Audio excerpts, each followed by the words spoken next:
Coucou tout le monde, c'est la petite Fimoteuse, j'espère que vous allez bien. Aujourd'hui on se retrouve dans un nouveau tuto Fimo et cette fois-ci je vais vous apprendre comment réaliser une planche à découper avec dessus des melons en Fimo. Il y a tout d'abord un melon entier, ensuite il y a un melon découpé à moitié avec des pépins et du jus qui dégouline. Et ensuite il y a deux petites tranches sur le côté. Juste avant de commencer cette vidéo, je voulais vous dire que j'ai un petit peu changé ma manière de filmer, donc j'ai fait différents plans et de plus près, donc n'hésitez pas à me dire en commentaire si vous avez aimé. On va tout de suite commencer.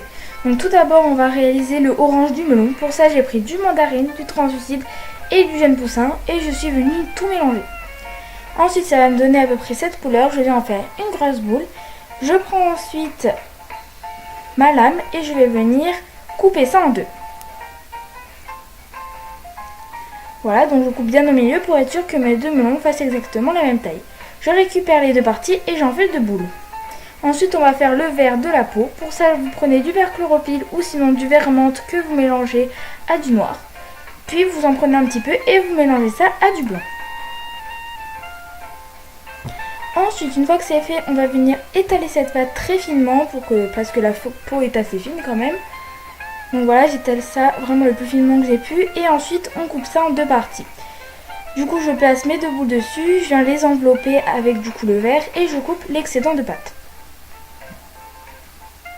Ensuite je suis venue reformer la boule en faisant normalement une boule comme si au milieu il n'y avait pas le orange. Ensuite pour texturer, pour donner cet effet de peau de melon, je suis venue prendre un dotting tool et j'ai fait plein de petites vaguelettes, enfin des petits traits un petit peu dans tous les sens comme ceci. Je pense que vous voyez bien ce qu'il faut faire avec l'image.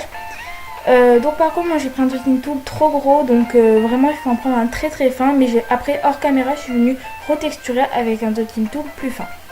Je fais ça sur les deux melons et ensuite je vais faire des petits traits, enfin des petites marques en fait, avec mon dotting tool dessus et en dessous du melon. Ensuite avec le dos de ma lame, donc là désolé pour l'image, mais la mise au point ne voulait pas se faire.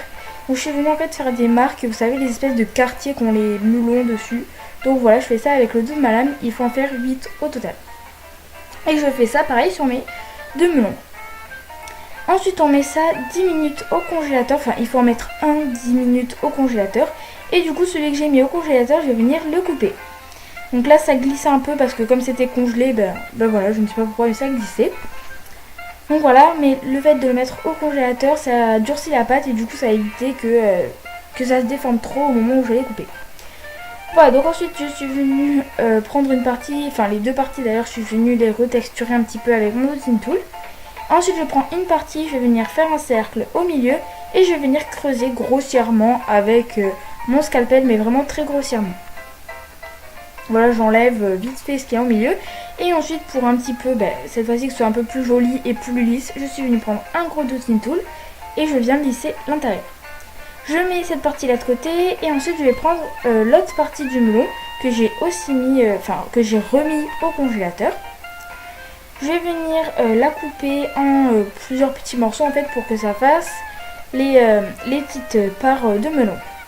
Voilà, je suis venue un petit peu les reformer parce que même si j'avais mis au congélateur, ça s'est un petit peu déformé.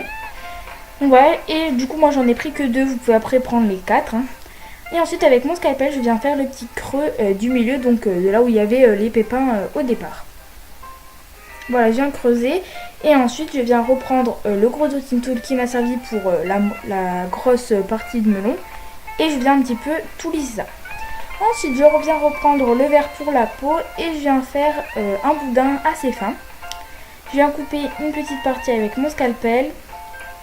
Et ensuite je vais venir le placer sur un des petits trous que j'ai fait de mon melon. Donc voilà, ça va être la petite queue, donc c'est le melon entier. Voilà, si vous voulez, vous pouvez aussi faire sur la petite partie, enfin les autres parties de melon, mais bon moi je trouvais que ça rendait pas trop bien. Ensuite on va faire les pépins, donc pour ça vous prenez la couleur chair, vous faites un boudin assez fin et vous allez aplatir d'un seul côté pour donner cette forme un petit peu du boudin. Je viens ensuite avec mon scalpel couper des tout petits morceaux très très fins puisque les pépins du melon sont assez fins, donc voilà, il faut faire ça. Ensuite on vient prendre du orange, donc que j'ai un petit peu mélangé avec de l'eau pour que ce soit un peu plus mou. Et je viens rajouter de la Fimo liquide pour faire mon jus de melon. Voilà, donc ensuite j'ai bien tout mélangé, il faut plus qu'il y ait de morceaux.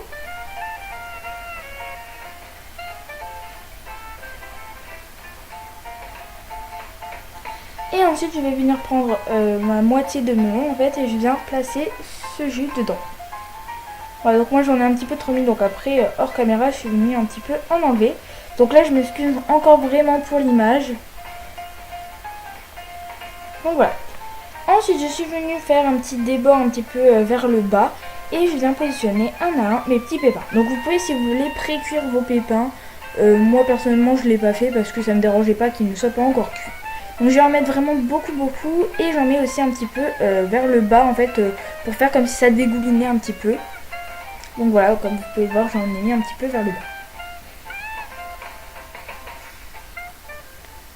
Voilà, donc après on va venir faire les petites tranches, enfin fignoler les petites tranches.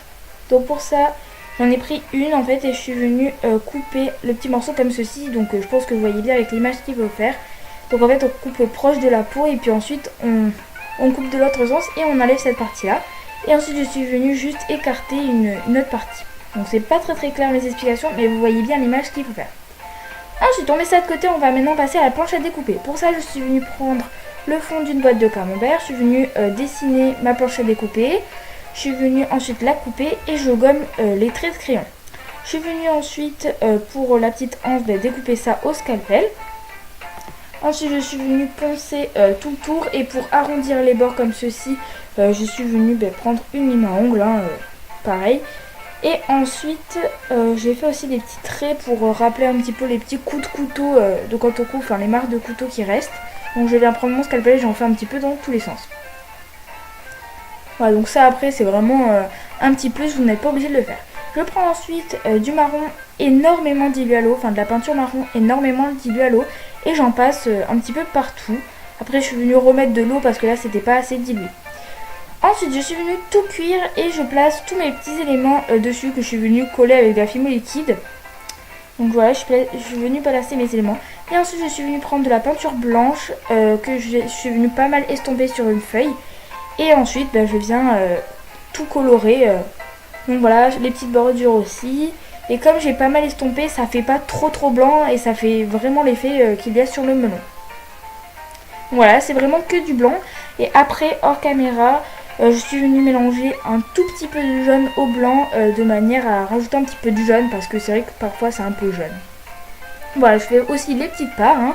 Je fais vraiment tout pour que ce soit le plus réaliste possible. Là on fait assez vite fait, c'est pas très compliqué. Si vous n'êtes pas à l'aise dans la peinture, vous pouvez faire ça très facilement.